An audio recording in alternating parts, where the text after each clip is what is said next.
New York की रात, federal court का माहौल और कटघरे में खड़ा एक मौजूदा राष्ट्रपति। दुनिया की राजनीति में शायद ही इससे ज्यादा हाहाकारी और चौंकाने वाला दृश्य कोई और हो सकता है। वेनेजुएला के राष्ट्रपति निकोलस मादुरो को सोमवार रात न्यूयॉर्क की फेडरल कोर्ट में पेश किया गया, जहां उन्होंने ड्रग्स और हथियार तस्करी से जुड़े सभी आरोपों को सिरे से खारिज कर दिया। दुनिया की कूटनीति, अंतर्राष्ट्रीय कानून और सत्ता संघर्ष के लिहाज से ये पेशी बेहद अहम है, क्योंकि कटघरे में खड़ा व्यक्ति न केवल एक देश का राष्ट्रपति है, बल्कि खुद को अब भी वैध राष्ट्राध्यक्ष बताने पर अड़ा हुआ है। अदालत में पेश होते ही निकोलस मादुरो ने अपनी गिरफ्तारी को गैर कानूनी करार दिया। उन्होंने कहा कि उन्हें किडनैप किया गया है। पहले सुनवाई में मादुरो ने खुद को निर्दोष बताया और साफ शब्दों में कहा, मैं अपराधी नहीं हूं, मैं एक सम्मानित व्यक्ति हूं और अब भी अपने देश का राष्ट्रपति हूं। दरअसल मादुरो की इस पेशी के साथ ही अमेरिका और वेनेजुएला के बीच चल रहा टकराव एक नए और संवेदनशील मोड़ पर पहुंच गया है। मादुरो के वकीलों ने अमेरिकी कार्रवाई को सैन्य अपहरण बताया है। उनका कहना है कि यह अंतर्राष्ट्रीय कानून और कानूनी प्रक्रिया का सीधा उल्लंघन है। अदालत ने अगली सुनवाई की तारीख 17 मार्च तय की है। इस पूरे घटनाक्रम के बीच वेनेजुएला की राजनीति में भी हलचल तेज हो गई है। विपक्षी नेता मारिया मचाडो ने घोषणा की है कि वे जल्द ही देश वापस लौटेंगी।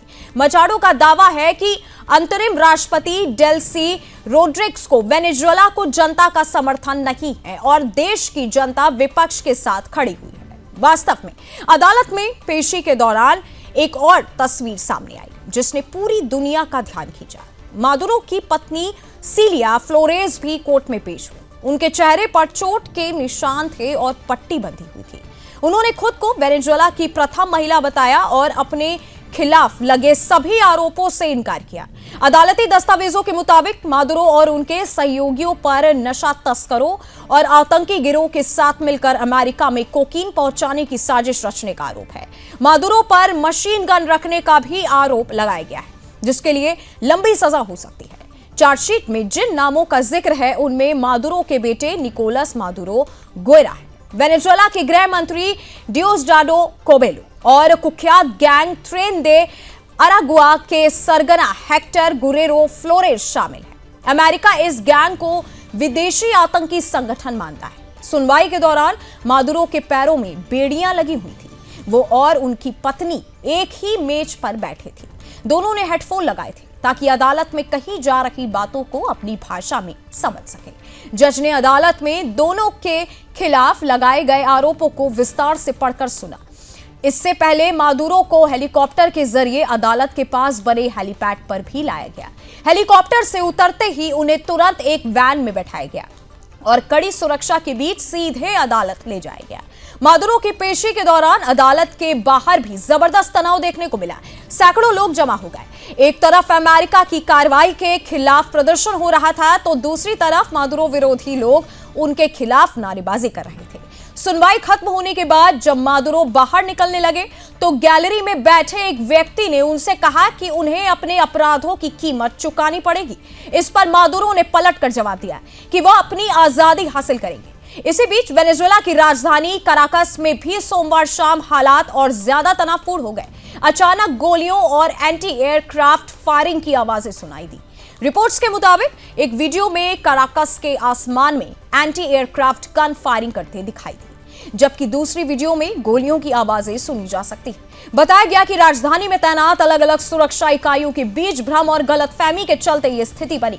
एक स्थानीय निवासी ने नाम न बताने की शर्त पर CNN को बताया कि मिराफ्लोरेस राष्ट्रपति भवन के पास उर्डानेता एवेन्यू के आसपास गोलियों की आवाजें सुनी गई। व्हाइट हाउस के एक अधिकारी ने कहा कि अमेरिका इन खबरों पर नजर बनाए हुए है, लेकिन इस घटना में अमेरिका की किसी भी भूमिका से साफ इनकार किया गया है। बाद में यह दावा भी सामने आया कि इलाके में उड़ रहे एक ड्रोन पर मिराफ्लोरेस पुलिस और राष्ट्रपति भवन की सुरक्षा में तैनात जवानों ने फायरिंग की थी, जिसके बाद स्थिति सामान्य हो गई। इस पूरे घटनाक्रम के बीच रॉयटर्स की एक अहम रिपोर्ट भी सामने आई। रिपोर्ट्स के मुताबिक अमेरिकी खुफिया एजेंसी CIA के सीक्रेट एनालिसिस में कहा गया कि अगर निकोलस मादुरो सत्ता से हटते हैं तो उनके करीबी और वफादार नेता ही देश में स्थिरता बनाए रखने के लिए सबसे बेहतर विकल्प होंगे। इस एनालिसिस में उपराष्ट्रपति डेल्सी रोड्रिगेज का नाम भी शामिल है। रिपोर्ट में 2 सूत्रों के हवाले से यह भी कहा गया है कि यह जानकारी राष्ट्रपति डोनाल्ड ट्रंप को दी गई थी और इसे उनकी राष्ट्रीय सुरक्षा टीम के सीमित सदस्यों के साथ साझा किया गया। इसी वजह से ट्रंप ने विपक्षी नेता मारिया कोरिना मचाडो के बजाय डेल्सी रोड्रिगेज का समर्थन करने का फैसला किया। हालांकि व्हाइट हाउस ने इस रिपोर्ट की पुष्टि करने से इनकार किया है। व्हाइट हाउस की प्रेस सचिव कैरोलाइन लेविट ने कहा कि राष्ट्रपति ट्रंप को दुनिया भर की राजनीतिक परिस्थितियों की नियमित जानकारी दी जाती है और उनकी राष्ट्रीय सुरक्षा टीम वेनेजुएला को अमेरिका के हितों के अनुरूप लाने और वहां के लोगों के लिए बेहतर हालात बनाने के लिए व्यवहारिक फैसले ले रही है।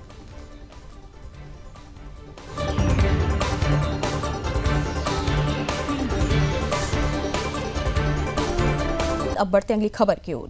जरा सोचिए कि एक तरफ अमेरिकी सेना की डेल्टा फोर्स के एलीट कमांडो राष्ट्रपति को अगवा करने की आखिरी तैयारी में जुटे हुए हैं और ठीक उसी वक्त दूसरी तरफ वेनेजुएला के राष्ट्रपति निकोलस मादुरो चीन के वरिष्ठ अधिकारी के साथ कैमरे के सामने मुस्कुराते हुए तस्वीर खिंचवा रहे हैं। लेकिन यही तस्वीर कुछ ही घंटों बाद वैश्विक राजनीति की सबसे बड़ी उलटफेर की भूमिका बन गई।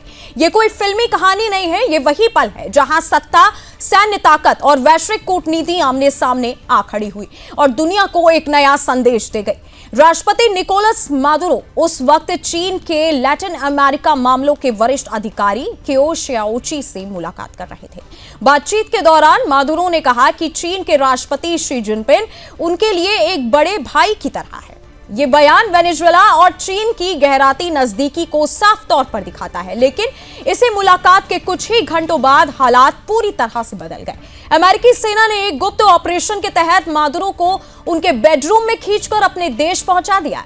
यह कार्रवाई इतनी तेज और सटीक थी कि दुनिया को खबर तब लगी जब मादुरो अमेरिका की हिरासत में थे। इस घटना के बाद चीन में आधिकारिक तौर पर चिंता और नाराजगी साफ तौर पर नजर आ गई। बीजिंग ने तुरंत मादुरो की गिरफ्तारी की निंदा की और वॉशिंगटन पर दुनिया का पुलिस वाला बनने का आरोप लगाया। चीन ने अमेरिकी छापे को गलत बताया और मादुरो और उनकी पत्नी की तुरंत रिहाई की मांग की। हालांकि सरकारी प्रतिक्रिया से अलग चीन के सोशल मीडिया पर बिल्कुल अलग तस्वीर दिखी। वहां ऑपरेशन वेनेजुएला की जमकर चर्चा और तारीफ हो रही है। कई यूजर्स इस ऑपरेशन को ताइवान पर चीनी सैन्य कब्जे के लिए एक संभावित मॉडल के तौर पर देख रहे हैं। सोशल मीडिया पर लोग सवाल पूछ रहे हैं, अगर अमेरिका अपने तथाकथित बैकयार्ड में किसी देश के नेता को पकड़ सकता है तो चीन ऐसा क्यों नहीं कर सकता? वहीं कुछ यूजर्स ने इस तुलना को खारिज भी किया। उनका कहना है कि वेनेजुएला का मामला अंतर्राष्ट्रीय कानून का उल्लंघन है, जबकि ताइवान चीन का आंतरिक मामला है। इसी बीच सोमवार को चीन के राष्ट्रपति शी जिनपिंग ने आयरलैंड के प्रधानमंत्री से मुलाकात के दौरान अमेरिका पर इशारों में तीखा हमला बोल दिया। उन्होंने कहा कि अमेरिका का एक तरफा दबाव और धमकी देने वाला रवैया वैश्विक व्यवस्था को नुकसान पहुंचा रहा है। शी जिनपिंग ने साफ कहा कि हर देश को अपने विकास का रास्ता खुद चुनने का अधिकार है और सभी देशों को अंतर्राष्ट्रीय कानून और संयुक्त राष्ट्र चार्टर का पालन करना चाहिए। खासकर बड़ी ताकतों को मिसाल बननी चाहिए। वास्तव में ताइवान का मुद्दा चीन की राजनीति और सैन्य रणनीति का सबसे संवेदनशील हिस्सा है। चीन की सत्तारूढ़ कम्युनिस्ट पार्टी ताइवान को अपना अभिन्न हिस्सा मानती है। बीजिंग साफ कर चुका है कि वह ताइवान को अपने में मिलाएगा और जरूरत पड़ी तो ताकत को इस्तेमाल भी करेगा। पिछले कुछ वर्षों में ताइवान पर सैन्य दबाव लगातार बढ़ाया गया है, यहां तक कि उसकी नाकाबंदी का अभ्यास भी किया गया। चीन और वेनेजुएला के रिश्ते भी दशकों पुराने हैं। दोनों देशों की नजदीकी कम्युनिस्ट विचारधारा और अमेरिका विरोध के आधार पर बनी। वेनेजुएला के तेल निर्यात का बड़ा हिस्सा चीन जाता है। चीनी कंपनियां वहां बड़े पैमाने पर इंफ्रास्ट्रक्चर परियोजनाओं को फंड करती हैं। बीजिंग ने काराकास को पिछले 25 सालों में $100 बिलियन से ज्यादा का कर्ज दिया है और मादुरो को ऑल वेदर दोस्त माना है। अब ट्रंप की इस कार्रवाई ने इन रिश्तों को झकझोर दिया। इससे चीन को मिलने वाले वेनेजुएला के तेल पर विशेष पहुंचा और पूरे लैटिन अमेरिका में उसके राजनीति और आर्थिक प्रभाव के भविष्य पर सवाल खड़े हो गए। हालांकि तेल निवेशकों और विशेषज्ञों का मानना है कि इस कार्रवाई से चीन की तेल आपूर्ति पर बड़ा असर नहीं पड़ेगा। भले ही वेनेजुएला के पास दुनिया का सबसे बड़ा तेल भंडार हो, लेकिन उसका वास्तविक उत्पादन फिलहाल काफी कम है। चीन की कुल तेल जरूरत में वेनेजुएला का हिस्सा बहुत बड़ा नहीं है। जरूरत पड़ी तो चीन दूसरे देशों से तेल खरीद सकता है। इसी बीच ताइवान में भी इस घटनाक्रम पर नजर रखी जा रही है। ताइवान की सत्तारूढ़ पार्टी के सांसद वांग चिंग यू ने अमेरिका की कार्रवाई की तुलना को खारिज करते हुए कहा, चीन अमेरिका नहीं है और ताइवान वेनेजुएला नहीं है। रिपोर्ट्स के मुताबिक बेल्जियम के think tank international crisis group से जुड़े विश्लेषक विलियम यांग का मानना है कि इस कार्रवाई से चीन की ताइवान को लेकर रणनीति में कोई बड़ा बदलाव नहीं आएगा, लेकिन उन्होंने ये चेतावनी भी दी कि सैन्य ताकत के इस्तेमाल का चलन अब एक नया सामान्य बनता जा रहा है।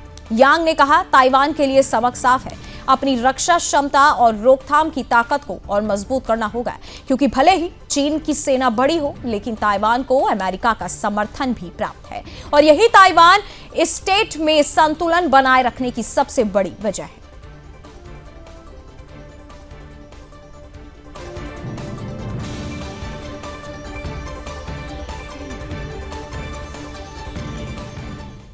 पूरी दुनिया में अगर किसी मुद्दे पर आजकल चर्चा हो रही है तो वो है अमेरिका का वेनेजुएला के राष्ट्रपति मादुरो को गिरफ्तार करना। वास्तव में मादुरो की गिरफ्तारी केवल एक नेता की गिरफ्तारी नहीं है, ये पूरे वेनेजुएला की राजनीतिक और आर्थिक तस्वीर को बदलने वाला कदम है। लेकिन ये केवल वर्तमान राजनीतिक संकट की कहानी नहीं है, ये देश की अर्थव्यवस्था के ध्वंस और वैश्विक ऊर्जा राजनीति की भी कहानी है। वेनेजुएला, जिसके पास सऊदी अरब से भी ज्यादा तेल भंडार है, पिछले एक दशक में अपनी 80% जीडीपी खो चुका है। दरअसल 1950 के दशक में जब दुनिया युद्ध की चोटों से उभर रही थी, वेनेजुएला की किस्मत काले सोने यानी तेल ने बदल दी। 1952 में यह देश दुनिया का चौथा सबसे अमीर देश बन चुका था। राजधानी काराकस की सड़कों पर लग्जरी कारें दौड़ती थी और गगनचुंबी इमारतें खड़ी थी। 1960 के दशक तक वेनेजुएला केवल तेल बेचने वाला देश नहीं रहा। इस देश की पहल पर सऊदी अरब और ईरान ने मिलकर ओपेक की नींव रखी। 1970 के दशक में जब पूरी दुनिया में तेल संकट आया तो वेनेजुएला के घरों में डॉलर की बारिश होने लगी। लोग वीकेंड पर सीधे मियामी उड़कर शॉपिंग करने लगे। दुनिया के सबसे महंगे स्कॉच और शैंपेन के खरीदार इस देश के लोग बन गए। लेकिन धीरे धीरे समस्याएं उभरने लगी। डच डिजीज और पॉपुलिस्ट नीतियों ने अर्थव्यवस्था को कमजोर कर दिया। 1999 के बाद सरकार ने देश के भविष्य के लिए निवेश करने के बजाय मुफ्त योजनाओं में पैसा खर्च किया। जब तेल की कीमतें गिरी, सरकार के पास सैलरी देने तक के पैसे नहीं बचे थे। भ्रष्टाचार और ब्रेन ड्रेन ने तब हद पार कर दी जब सरकारी तेल कंपनी पीडीवीएसए में काबिल इंजीनियरों को हटा दिया गया और राजनीतिक वफादारों को नियुक्त किया गया। तेल उत्पादन की तकनीक बिगड़ी और 60 लाख से ज्यादा पढ़े लिखे लोग देश छोड़कर चले गए। 2018 तक महंगाई 1,30,000% के पार पहुंच गई। वहां लोग एक दर्जन अंडे खरीदने के लिए नोटों से भरा झोला ले जाते थे। 1990 के दशक के अंत में रोजाना 35 लाख बैरल तेल निकालने वाला देश अब 8 से 11 लाख बैरल तेल तक सिमट गया था। पेट्रोल विदेशों से मंगाया जा रहा है। वास्तव में अमेरिका की यह कार्रवाई वेनेजुएला की अर्थव्यवस्था और वैश्विक तेल बाजार के लिए निर्णायक हो सकती है।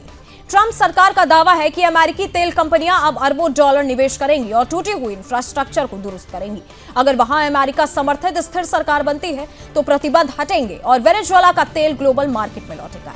भारत के लिए भी इसका असर अहम है।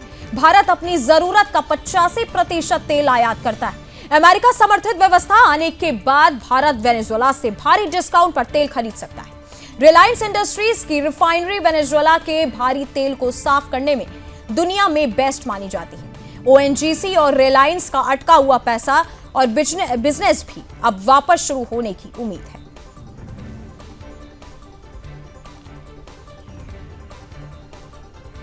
बढ़ते अगली खबर की ओर, जहां ईरान की सड़कों पर एक बार फिर गुस्सा उबाल पर है।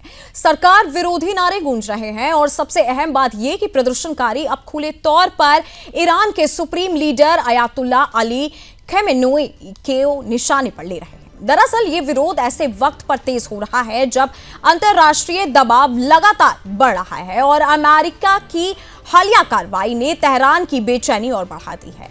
जिस तरह अमेरिका ने वेनेजुएला के राष्ट्रपति निकोलस मादुरो को उसके ही देश से पकड़कर दुनिया को चौंका दिया, उसने ईरान के सत्ता गलियारों में खतरे की घंटी बजा दी है। इसी बीच ब्रिटिश मीडिया की एक रिपोर्ट ने हालात को और गंभीर बना दिया है।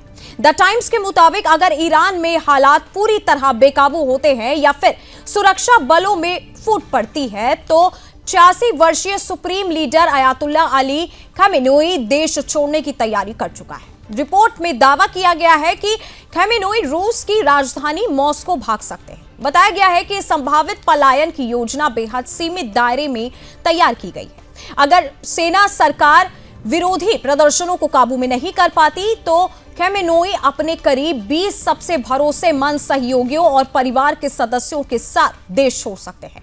यह दावा ऐसे समय में सामने आया है जब ईरान में विरोध प्रदर्शन फिर से तेज हो रहे हैं। हालांकि अभी यह प्रदर्शन 2022 से 23 के महसा अमीनी आंदोलन जितने बड़े नहीं हैं, लेकिन उस आंदोलन ने पूरे देश की नींव हिला दी थी और उसी अनुभव ने ईरानी सत्ता को सबसे ज्यादा सतर्क कर दिया है। अब सवाल उठता है कि अगर अमेरिका या कोई विदेशी ताकत वेनेजुएला जैसा कदम ईरान में उठाने की कोशिश करे तो क्या यह संभव होगा? इस सवाल का जवाब छिपा है ईरान की सबसे रहस्यमयी और ताकतवर सुरक्षा इकाई में। अयातुल्ला खामेनेई की सुरक्षा किसी आम फौज के हाथ में नहीं है। यह जिम्मेदारी संभालती है सिपाह वली ये AMR यानी वली ए अम्र फोर्स। ये इस्लामिक रेवोल्यूशनरी गार्ड कोर्स यानी कि IRGC की सबसे खास और गोपनीय यूनिट मानी जाती है। वली ए अम्र का मतलब है आदेश देने वाले की सेना और ईरान में इसका मतलब बिल्कुल साफ है, सुप्रीम लीडर की जान की हिफाजत। इस यूनिट की स्थापना 1980 के दशक के मध्य में हुई थी। आज उसमें करीब 12,000 चुनिंदा और अत्याधुनिक प्रशिक्षण पाए जवान शामिल हैं। ये जवान सिर्फ हथियार चलाने में नहीं बल्कि साइबर वॉरफेयर, काउंटर इंटेलिजेंस और आंतरिक खतरों को पहचानने में भी माहिर हैं। यानी खतरा बाहर से हो या अंदर से, इस फोर्स की नजर हर वक्त चौकस रहती। ईरानी सरकारी एजेंसी IRNA के मुताबिक साल 2022 में इस यूनिट के नेतृत्व में बड़ा बदलाव किया गया था। ब्रिगेडियर जनरल हसन मशरूइफर को इसका नया कमांडर बनाया गया। उन्हें IRGC प्रमुख हुसैन सलामी ने नियुक्त किया था, जिनकी 13 जून 2025 को एक इजरायली हमले में मौत हो गई थी। पुराने कमांडर इब्राहिम जब्बारी को सम्मानपूर्वक विदा किया गया। वे पहले IRGC की बसीज मिलिशिया में खुफिया डिप्टी रह चुके थे। इस फोर्स से जुड़ी ज्यादातर जानकारियां आज भी पूरी तरह से गोपनीय है। विशेषज्ञ मानते हैं कि वली अम्र सिर्फ एक बॉडीगार्ड यूनिट नहीं है, ये ईरान की सत्ता की रीढ़ है। अगर खामेनेई के साथ कुछ होता है तो सत्ता का संक्रमण इसी फोर्स के जरिए नियंत्रित तरीके से संभाला जाता है। यही वजह है कि कागजों पर चाहे अमेरिका जैसा ताकतवर देश ही क्यों ना हो, तेहरान में घुसकर सुप्रीम लीडर को अगवा करना जितना आसान लगता है, जमीन पर उतना ही नामुमकिन माना जाता है।